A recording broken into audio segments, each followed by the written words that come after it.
I'm Roxanne Glaser, here Content Director at Whirlidurb, and I want to welcome you to our Content Connections. These are conversations we're having with educators from zoos, museums, cultural institutions, research facilities throughout the U.S., Canada, even Australia, about how they're using technology and video conferencing to support educational initiatives and outreach programs. So today I'm very excited. We are going to be talking with Anne-Marie Miller, who is Director of Education and Distance Learning at the Mariners Museum in Newport News, Virginia.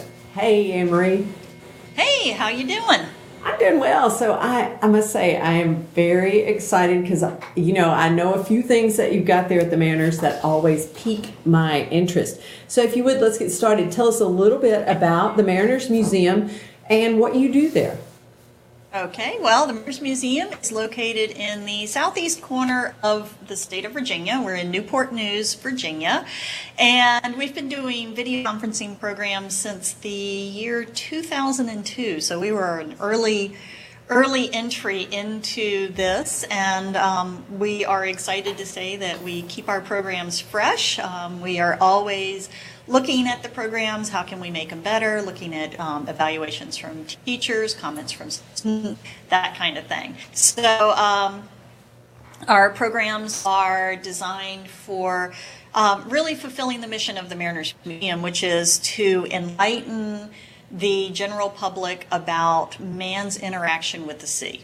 How the sea has influenced its life. And I always like to start, especially when I'm talking with teachers, and ask, well, do you really feel like the sea has an impact on your life? And a lot of people don't, especially if you don't live within, say, 50 miles of the ocean or one of the Great Lakes or, a larger body of water. But then you think about it, where are your clothes coming from? Well, for the majority of us, our clothes are coming from Asia. And that means that they're coming by ship. The fact that a lot of people have come to the United States or to North or South America by way of ship, unless you have an ancestor who arrived, say, after the 1950s, they came by boat. And so there is a huge impact on who we are as individuals and also as a nation. If we're looking at the United States or even Canada, anywhere else in the world, who you are is, a lot of it is based on the sea and that tradition of the sea. Now that is, because I think one time you kind of said it to me that if it floats, you probably know something about it. Yeah. Pretty much, or if it's been on something that floats, okay. We know something about it. I like that. I love that connection to clothes. So I resisted, checking to see where my clothes came from.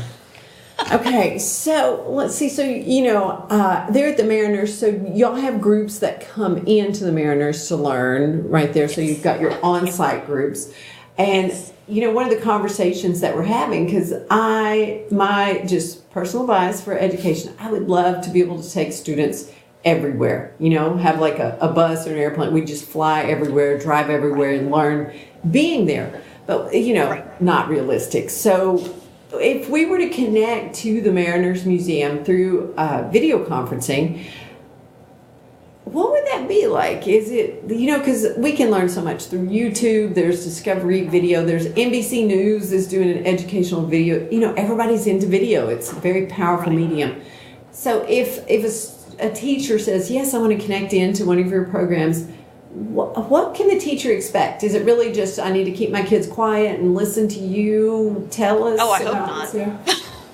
I hope not. We want students to interact with us. In fact, we're talking interactive video conferencing, meaning we are going to be asking the students questions. We are going to have the students thinking about what they're seeing, what they're doing, solving problems along the way. Different programs that we offer are done in a little different manner. For example, one of our most popular programs is on Age of Exploration. And with that, if you were to plug into an Age of Exploration video, you're going to get whatever the provider thinks is important to you or should be important to you. With the video conferencing, the connection actually starts before we ever are presenting in front of the students. It starts with the dialogue between the Mariners Museum and the teacher. What is the teacher looking for? Is the teacher looking for content on what are the explorers looking for? Are they seeking the spices that we would be showing during the program and discussing the value of the spices as the fuel that really brought about the age of exploration? Or are they looking more for, well, what were the results of the age of exploration? We also look at where's the teacher located? Where's the class located? Because different states require the students to know different explorers. If you're looking more at the southern states, there's more of a focus on the Spanish exploration. If you're looking at the northern states, there's more of a focus on French and the English. And so we can really format our program to meet the needs of the classroom itself.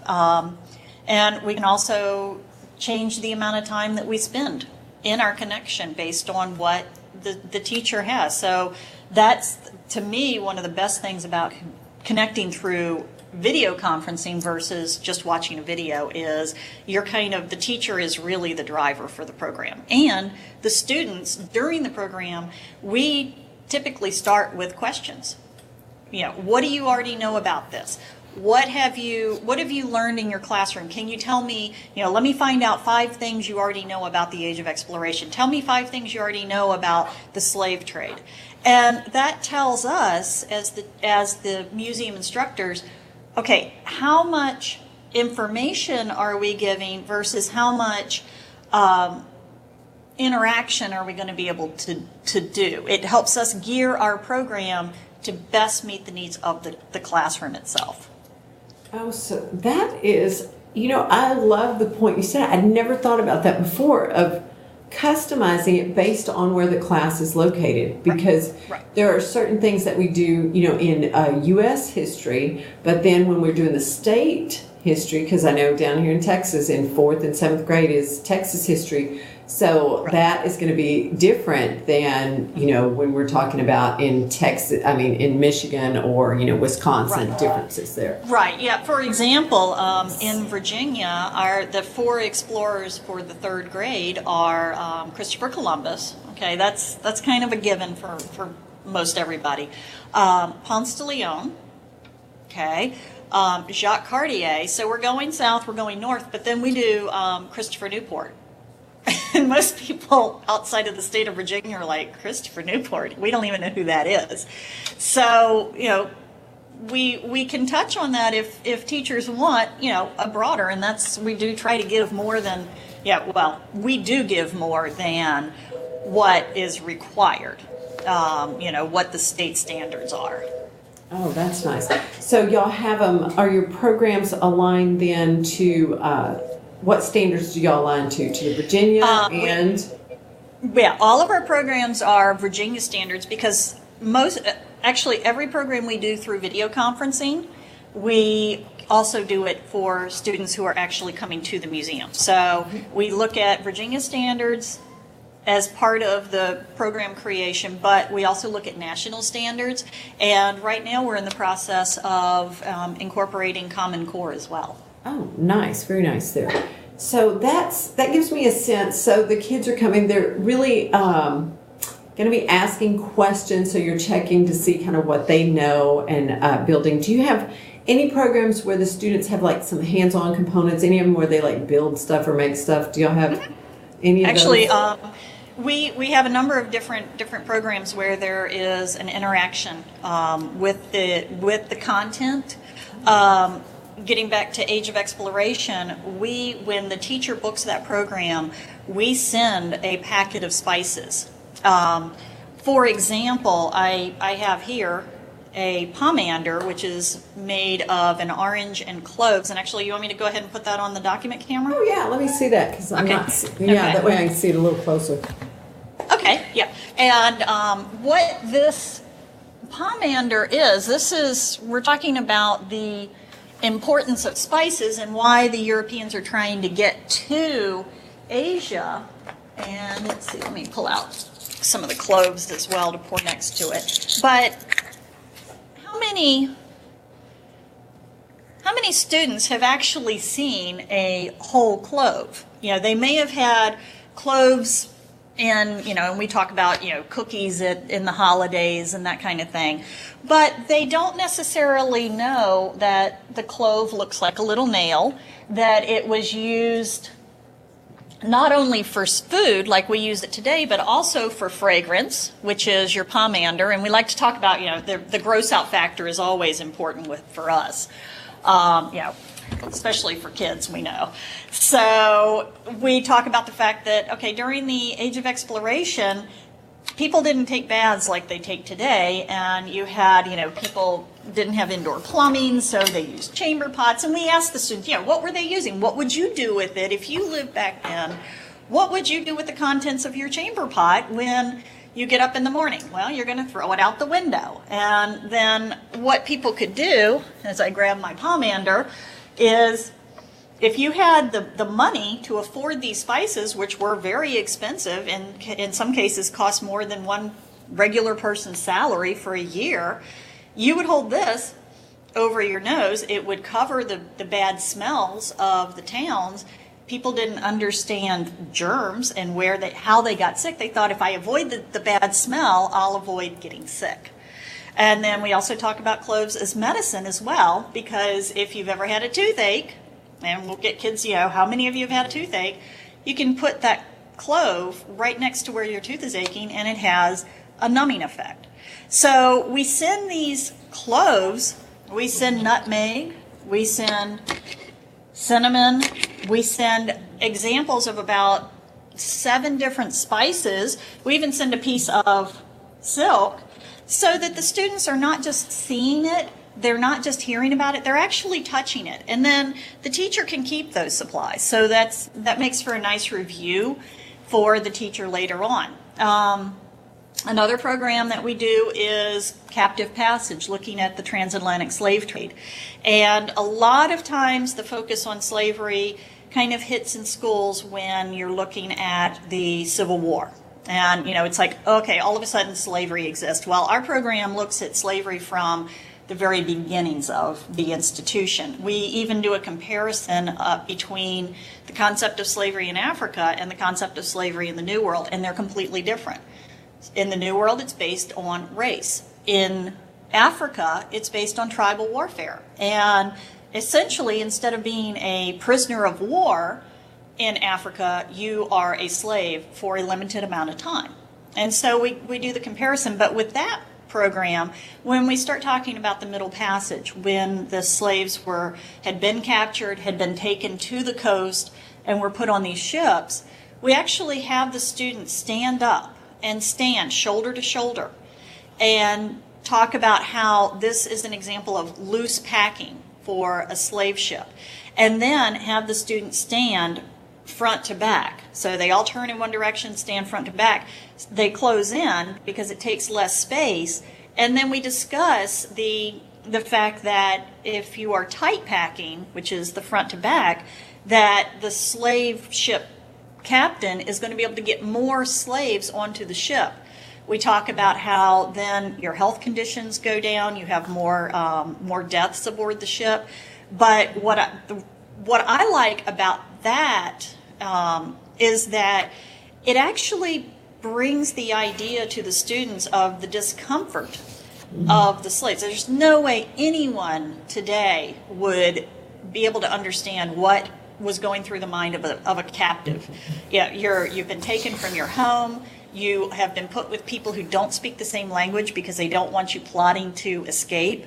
They have, for the most part, told you nothing. You have no idea where you're going. In most cases, these Africans had never seen the water, had never seen a white person, had never seen large ships.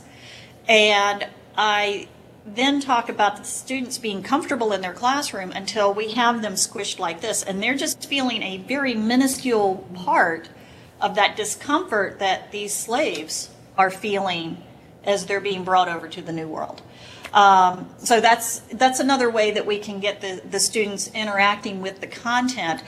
We also have programs, like we have one on Anansi, which is African storytelling, and that's getting back to that earlier conversation about altering programs to meet the needs. Anansi was a program that we created because we had teachers who wanted us to do something on the slave trade, but the kids were in second grade, first grade, and it's too intense. The slave trade is too intense of a topic, but Anansi allows us to discuss the existence of slavery and that people were brought over from Africa, and it's using the culture and the storytelling. And so prior to the connection, we will tell the teacher to pick up some plastic bottles, water bottles or fruit juice bottles, any kind. They'll take the labels off and then have some kind of bean or pea or something like that. And I actually have some rice here that I'm just going to pour into my bottle.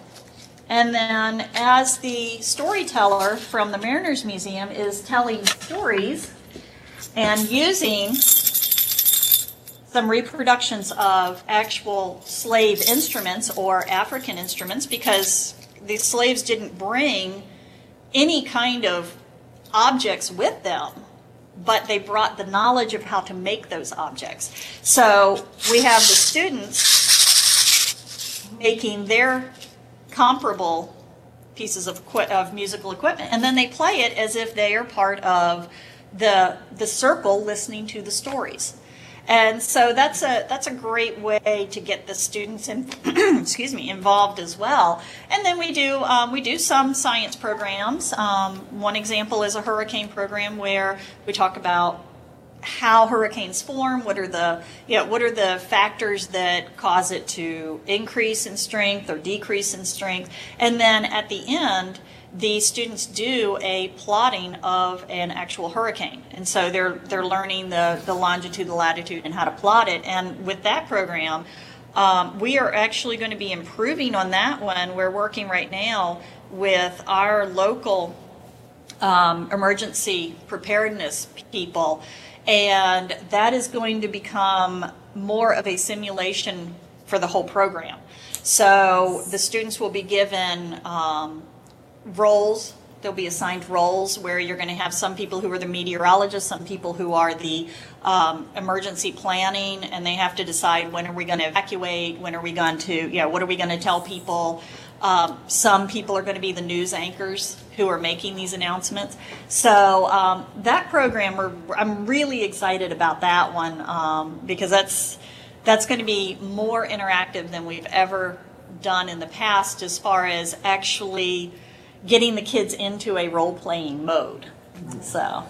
Okay, that is super exciting. Well, okay, as I was listening to you, a couple things that kind of struck me. I really like how you're bringing in, the tactile, the kinesthetic to make that connection to the new knowledge. Because, one of the things we do know is our brains remember things that are creative, useful, and emotional. That cue, that brain cue to connect it in. Nicely done. I love the imagery of involving the younger students with the storyteller. Because, not all of our schools, I know I work with some rural schools that, don't have access to storytellers to come in to share that type of expertise. So what a great way to do that. All right, so you really have kind of touched on a lot of different types of programs that you're doing there, that hands on that multi-sensory. I'm kind of getting a sense that, of how you're creating that powerful learning for students through interacting with the content and things. But what have you heard back from teachers? Because, sometimes I think of history as kind of boring. I know the stories are kind of interesting, but once history is set, history is just history. Once you learn it, that's kind of all. So, can you help? You're going to fix me on that one, aren't you? And so I'm going to fix you. I'm going to fix you. Okay, so tell me, what are the teachers telling you after they connect with you guys? Well, the connections allow the students to make a connection. So we're doing the video conferencing connection, but it gives the student the sense that this isn't more than this is more than just words on a page. This is more than just some kind of video that the teacher may have shown, because they are speaking to experts, really. Every single one of the people on staff here at the museum doing these programs have studied, they have learned, and they have a depth of knowledge. We like to refer to ourselves as, geeks, whether we're a history geek or a science geek, because we do some science programs as well. But I'll give you a good example. I have discovered the joys of podcast, and what am I tending to listen to when I'm, cleaning my house or anything like that? I listen to like a 4-hour thing on Magellan. It's like, seriously, I'm away from work and I'm still, into the history. And so there's that enthusiasm for the history. And the other thing is, with history, we're trying to make the connections. For example, getting back to my pomander, how many kids have when they smell something foul in the classroom, they cover their nose, especially during the wintertime if they've got to sleep. It's like, and so we're making the connection that, wait, we're not that different from the people who experienced these really cool things in history hundreds of years ago. And, I like to tell the story of how I got into history. And that was, my father was a big history buff, which meant I hated it. A given. He wanted to go to Civil War battlefields every vacation we went to. And so it was like, oh, not another Civil War battlefield. But then in my, between my 10th and 11th grade, we went to Gettysburg. And again, I was, the typical teenager, oh, do we have to be here? Are we done yet? But then when I got into my 11th grade history class and we started talking about Gettysburg and we started talking about, the soldiers and the movement of troops, I was like, oh my gosh, I was there. I actually know, I stood on the place that they're talking. And it really made this connection because it put me into the story. And that's what we try to do with our programs here. We want the students to feel like they've made a connection with not the words on a page, not the concept of the event, but the people who lived the event, or where that event has taken us through the years. Another good example, we do a program on the Battle of Hampton Roads, which is a Civil War naval battle, which was the first battle between two ironclad ships.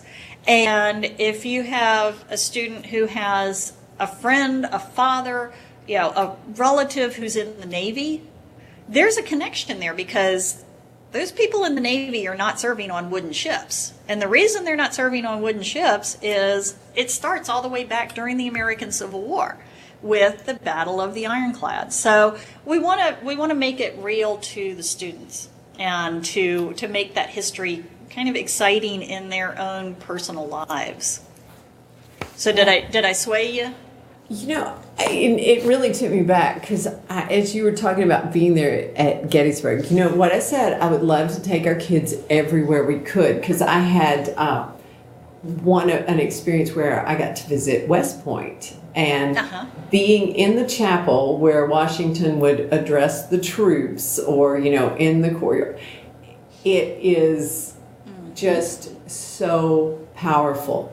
So I guess that's what excites me about, how can we, as creative educators, connect in for, ways to supplement what we're teaching in the classroom. That I think what struck me is your passion for it, because that's when we connect kids. Because, teachers who are passionate about a subject, they can bring the kids with them so much more easily. We all picture Ferris Bueller's, instructor there. So that's just not going to captivate our kids. So that is, I never thought of it that way. So I kind of, you have those experiences, but they're not always at the forefront. So now, you are a closeted history geek. I know it. Look at that. I was like 4 hours listening to the history of Magellan. Yeah, I don't have that one there. Yeah, but it got into some really great gory stuff, and I'm not a fourth grade student, but I get into the gory stuff too, and it's kind of interesting to look at the really down and dirty kind of history, the deeper stuff besides just what you're going to get on the surface, and it's fascinating. Human nature, it's fascinating. So now tell me, we're connected to Ann through video conferencing, so how can schools do you have things online that they could just, access through your website? How do we connect into your expertise there at the Mariners? Well, we are promoting our programs through our own website and through a couple of other websites as well. Anyone who is interested can just contact us through emailing distancelearning@marinersmuseum.org. And then we have a lot of supplemental information as well on our website that is, it supports the video conferencing programs that we do, but it also stands alone. And for example, we have one on the Age of Exploration that gives you ideas on how a teacher can make, let's say, a quadrant. Okay, there's a navigational instrument that was used. Actually, Columbus had access to this. Didn't particularly care for it that much. Didn't care for his equipment, navigation equipment like this. He preferred an older style, and we can get into that, if you want to. But then online, we have a pattern where a student can make a quadrant, and so as you're listening, you might notice that not only is this part of a history lesson, but you're also looking at math, because why is it called a quadrant? Well, it's a quarter of a circle. So, we talk about that as well in the program. So we try to be, as multidisciplinary as we can. But getting back to the website, we have content that allows you to download. We've got a couple of games. We have a great timeline for exploration that gives you the routes that explorers were taking. We also have some content that is on captive passage on the transatlantic slave trade.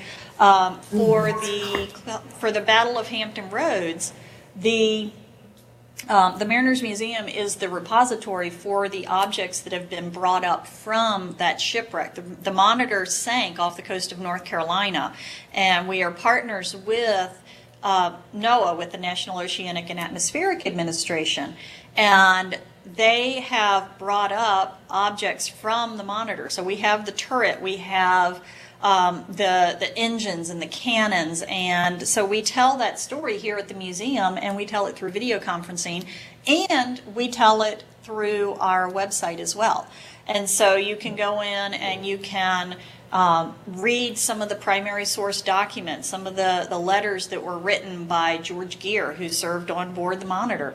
You can see what people were talking about and some of the mundane things that people were discussing, what kind of food they had for dinner that night, that kind of thing. But we all can connect to and make that connection with, what kind of food am I eating tonight for dinner? So that kind of thing. We also have, for that, we have a blog that our conservators keep and maintain, so that you can find out what's going on with the Monitor even today.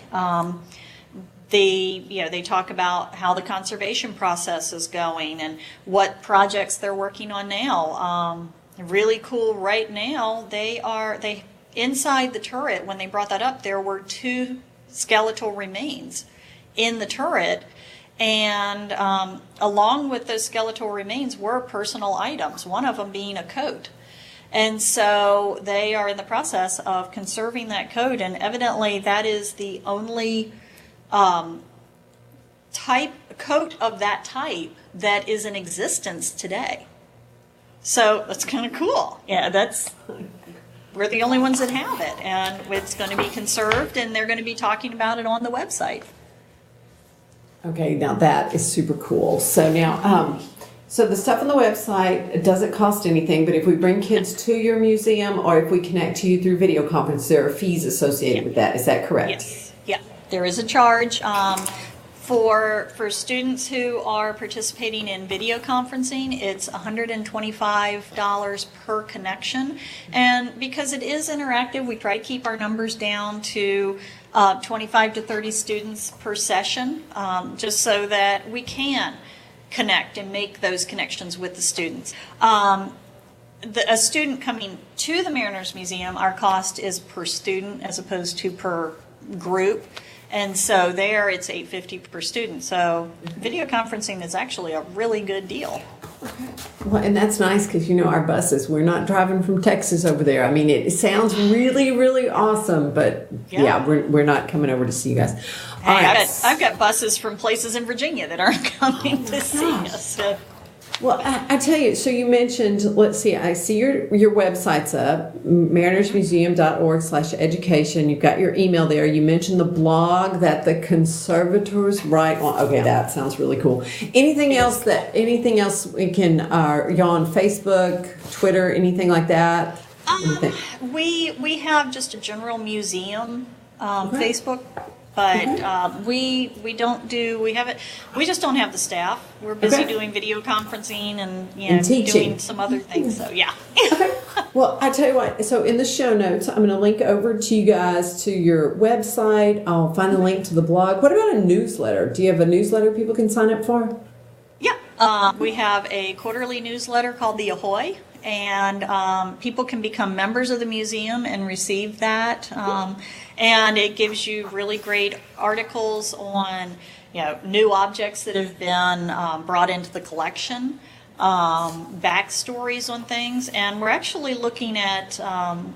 We have created a new program. Unfortunately, it doesn't apply for video conferencing, but for local students coming to the museum, every student who comes to the museum is going to get a 1-year membership to the museum, which means they will get they can come in as many times as they want. They will get a copy of the newsletter, and we are going to be inserting a children's page specifically for those students. But I can't tell you the number of times that we have students who come to the museum and they're like, oh man, I wish we had more than 2 hours to spend, or, I really wanted to see this, but we were studying this. And so it gives them the opportunity to come back. We would love to do that with, students across the country and around the world with video conferencing, but. Yeah. Well, there's a limited amount of you. You can't get to everybody, but this is very exciting to me because I can remember there were certain history classes I took, and honestly, I think we'd outline the chapter and maybe answer some vocabulary words, study up some facts and take the test and get ready for the next one. And one of the things that, I didn't realize until I was older is that time was going on in different places, and so there were connections of what we were doing here compared to other places. And to me, it sounds like that's one of the things that y'all really are passionate about is, telling that story to spark their interest, because you never know, when you connect with that student who might grow up to be the next whatever. We do need to know history in so many fields. And I was thinking even about like the design elements you said. Now we don't have wooden ships, so what is it that we learned from the past that informs the future? I love that. All right, so wrapping it up here, Miss Anne Marie, anything else that you need to close with? Because we thank you so much for being with us today. Well, I just want to make sure that teachers, anyone watching, knows that video conferencing is a great way to bring your students to places that they otherwise wouldn't be able to visit. That a lot of content providers, not just the Mariners Museum, but especially the Mariners Museum, that we really do pride ourselves on being able to take what the teacher is looking for and custom make the program for them. So really, any description of our programs is a foundation, and we build on that foundation for each program based on what the teacher's looking for and how the students are reacting to the programs. Okay, that is a great way to close, because one of the things that we do talk about is the personalization of learning and really being able to meet those standards. And that's when we have teachers in the classroom. That's what we're looking for here, is make sure we're meeting the standards and sparking interest in learning. And I think that's what a connection with you guys would do. Yeah, and one other thing too that we do is, if we have student, at the end we always like to conclude with, does anyone have any questions? And I can't tell you the number of times that a student has come up with a great question that we didn't know the answer to. And we will go back to our desk and we'll research and we'll shoot an email to the teacher to pass that information along to the student. And then in a lot of cases, that information then becomes part of the program, because if one student asks the question, a number of students are thinking the same thing. Well, and that's almost like a challenge there. It'd be stump the staff there, because I love kids that can ask those fantastic questions. I think it's how we learn. Well, I tell you what, I want to thank you so much, Anne-Marie Miller, Director of Education and Distance Learning there at the Mariners Museum. It was great to chat with you today. Thank you so much. Thank you very much. I appreciate it. All right, I'm Roxanne Glauser here with our Content Connections from Whirlidurb, talking with Anne-Marie Miller from the Mariners Museum. Thank you so much. Bye-bye.